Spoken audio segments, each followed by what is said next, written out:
కాటమరాయుడు గురించి నిన్నటి వరకు ఫ్యాన్స్ కూడా అంతగా పట్టించుకోలేదు. వీరం సినిమా రీమేక్ అని తెలియగానే ఫ్యాన్స్ కి గాలిపోయింది. దర్శకుడు డాలీ అనేసరికి మరో నీరసమైన సినిమా వస్తుందంటూ అభిమానులు నీరసించిపోయారు.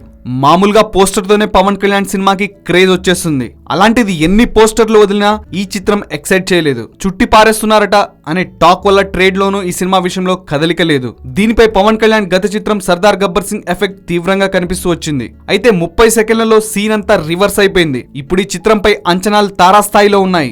ఒకే ఒక్క టీజర్ తో పవన్ కళ్యాణ్ కాటమరాయుడుపై 100 కోట్ల అంచనాలని పెంచేశాడు. పైగా టీజర్ వదిలిన 5 గంటల్లోనే యూట్యూబ్ ని షేక్ చేసి పడేసింది. తక్కువ టైంలో 2 మిలియన్ వ్యూస్ రావడం, 130,000 మందికి పైగా దీనికి లైక్స్ రావడం టాలీవుడ్ చరిత్రలో ఇదొక ట్రెండ్ సెట్టింగ్ అని చెప్పవచ్చు. ఇండియాలో కబాలి మూవీకి తక్కువ టైంలో ఎక్కువ వ్యూస్ వచ్చాయి. ఇప్పుడు ఆ మూవీ యూట్యూబ్ రికార్డ్స్ ని కాటమరాయుడు బ్రేక్ చేశాడు.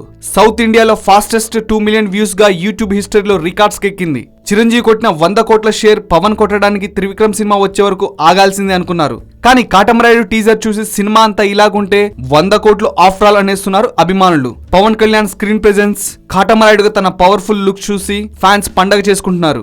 లో ఎక్స్పెక్టేషన్స్ తో వచ్చి యావరేజ్ అనిపించుకుంటే పాస్ అయిపోతుంది అనుకున్న ఈ సినిమా ఇప్పుడు కాస్త పీక్స్ కి వెళ్లిపోయింది. మళ్ళీ గబ్బర్ సింగ్ మాదిరిగా మాస్ అవతారంలో పవన్ కళ్యాణ్ విధ్వంసం చేయబోతున్నాడా? మరి మార్చి వరకు వేచి చూద్దాం.